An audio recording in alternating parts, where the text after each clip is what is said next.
Hello friends, good evening. Omkar Singh. You are most welcome to my YouTube channel, The OK English. If you visit first, please subscribe the channel. If you like video, please like and comments. Friends TGT PGT English का one liner question and answers की series हमारी अनवरत चल रही है, जिसका आज हम पार्ट 23 डिस्कस करेंगे, जो कि related to literary forms and terms है। कमेंट अवश्य क्या करें फ्रेंड्स, आपसे बार बार हम कह रहे हैं, कमेंट करने में कुछ नहीं जा रहा तो कमेंट किया करें, और वीडियो अच्छा लगे तो लाइक शेयर कमेंट्स अवश्य करें। मेहनत करते रहिए, सिलेक्शन आप लेकर रहेंगे। अपने आप पर विश्वास रखिए, सबसे बड़ी ताकत खुद पर विश्वास है। जिसका अपने आप पर खुद पर विश्वास होता है, ईश्वर उसका साथ देता है। घबराना नहीं है, डरना नहीं है।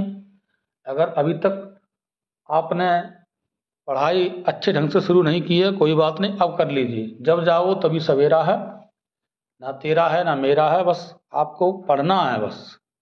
तो पढ़ करके आप सिलेक्शन पाइए, और आपके सिलेक्शन की मिठाई जरूर हम खाएंगे, सूचना दीजिए। ठीक है, आइए शुरू करते हैं आज का पार्ट 23। बहुत ही मोस्ट इंपॉर्टेंट चैप्टर चल रहा है इस समय। First question is here, blank verse is. Blank verse क्या होता है? Unrhymed iambic pentameter. Unrhymed iambic pentameter, उसमें राइम नहीं होती है। फ्री वर्स भी इसे कह देते हैं, दूसरी भाषा में हम इसे कैसे कहते हैं?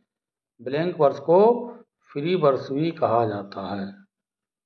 क्या कहा जाता है? Free verse. दूसरा नाम इसका ब्लैंक वर्स का free verse. Okay, question number 2 है, an iambus consist of. Iambus में क्या चीज होती है? दिया है, one unaccented syllable followed by an unacented syllable। एम्बर का होता है एक अनअसेंटेड सिलेबल, एक अनअसेंटेड सिलेबल के द्वारा जो है फॉलो किया जाता है। तीसरा क्वेश्चन है, an alexandrine is the last line of the.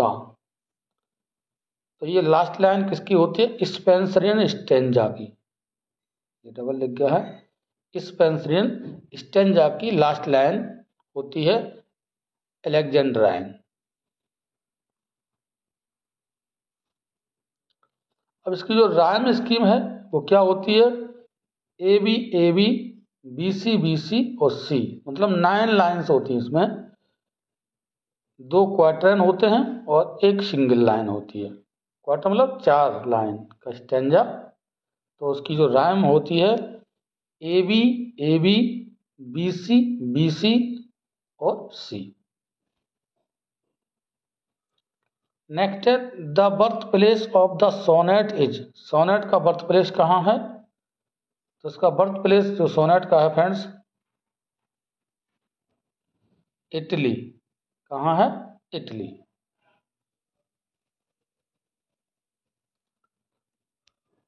Invention इसका किसने किया था? तो जियोकोमो डा लेंटिनी। जियाकोमो डा लेंटिनी ने इसका इन्वेंशन किया था। डेरिव्ड फ्रॉम इटालियन वर्ड सोनेटो। मतलब सोनेट कहाँ से ली गई है? इटली से ली गई है। और कहाँ से? Derived from Italian word sonetto. Italian word है सोनेटो, इसलिए। और इसका जो खोज किया था, आविष्कार किया था, किसने किया था? जियोकोमो डा लेंटिनी। थोड़ा नाम अजीब सा है, इससे आप पढ़ सकते हैं, नोट डाउन भी कर सकते हैं। बहुत इंपॉर्टेंट क्वेश्चन है, ये कई बार पूछा गया है और बोर्ड एग्जाम आपके टीजीटी बीजीटी एग्जाम में आने की संभावना है। नेक्स्ट है, the principal object of satire is. Satire का मुख्य उद्देश्य क्या होता है? तो उसका मुख्य उद्देश्य होता है टू रिडिकुल फॉली और बाइस। रिडिकुल मतलब हंसी बनाना, फॉली मजाक बनाना, और बाइस बुराई, मतलब किसी चीज में पहले बुराई निकालना है और फिर उस पर व्यंग करना, एक तरह का मतलब उसकी हंसी बनाना। ये सैटायर कहलाता है। किसी वस्तु में, किसी व्यक्ति में उसकी बुराई निकालना, दोष निकालना, फिर उसको मजाक बनाना, खिल्ली उड़ाना सैटायर कहलाता है। नेक्स्ट है अ फॉल्स आइडिया और इमेज।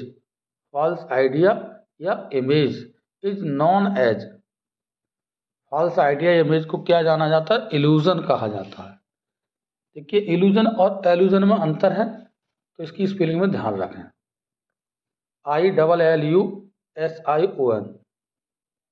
क्योंकि 4 ऑप्शन दिए होंगे तो वहाँ एल्यूजन भी हो सकता है। आपको ध्यान रखना है कि फॉल्स आइडिया और इमेज अगर इस तरह क्वेश्चन पूछा जाता है तो ILLU एल्यूजन वाला आपको रखना है, मतलब भ्रम वाला। नेक्स्ट है the dictionary meaning of a word is called. किसी वर्ड का डिक्शनरी मीनिंग क्या कहलाता है? मतलब शब्दकोश या किसी भी शब्द के शब्दकोश के अर्थ को क्या कहा जाता है? तो ये कहते हैं डेनोटेशन। क्या कहते हैं इसे? डेनोटेशन। देखिए कुछ वर्ड दिए हैं इस तरह से पूछे जाते हैं। डेनोटेशन मतलब क्या हो गया? Dictionary meaning of a word. अब एक इसी तरह का वर्ड है annotation. Annotation a critical analysis of a writing, मतलब किसी लेख का, किसी वर्ड का, लेख का आलोचनात्मक जो विश्लेषण लेखन किया जाता है वो एनोटेशन कहलाता है। अब दूसरा एक कॉनोटेशन वर्ड भी आता है। Connotation implied meaning of words और फ्रेज। फ्रेज और वर्ड्स की इम्प्लाइड मीनिंग होती है, मतलब निहित अर्थ उसमें जो समाया जाता है शब्द का या वाक्यांश का अर्थ, वो हमारा कॉनोटेशन कहा जाता है।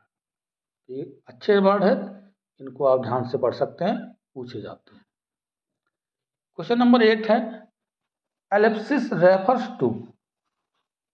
एलिप्सिस मतलब किसी चीज को निकालना होता है, तो omission of words. Omission spelling इसकी पूछ ली जाती है।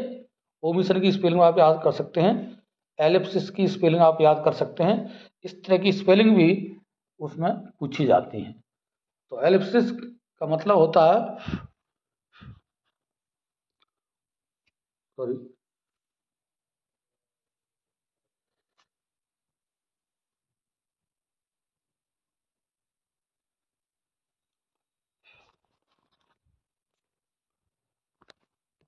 थोड़ा सा टेक्निकल प्रॉब्लम है, कोई बात नहीं। एलिप्सिस का मतलब होता है फ्रेंड्स, एक सेकंड, ओमिशन ऑफ वर्ड्स, शब्दों का लोप करना। नेक्स्ट वर्ड है the 7 line stanza used by medieval poets is known as. 7 line का स्टेंजा जो कि मिडिवल मध्य युग में कवियों द्वारा प्रयोग किया गया था, इसे राइम रॉयल कहते हैं। क्या कहते हैं? Rhyme royal. 7 लाइन के स्टेंजा। देखिए इसमें कुछ चीजें देखना आपके लिए क्या है।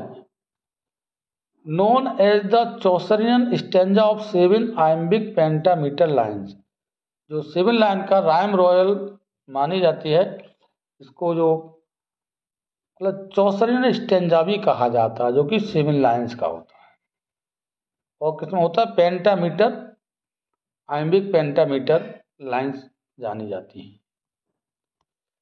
दूसरा use in Canterbury Tales by Chaucer, और इसको कहाँ प्रयोग किया गया था? चौसर के द्वारा। कैंटरबरी टेल्स का लेख है, इसमें इसको चौसरियन स्टेंजा या राइम रॉयल से कहते हैं।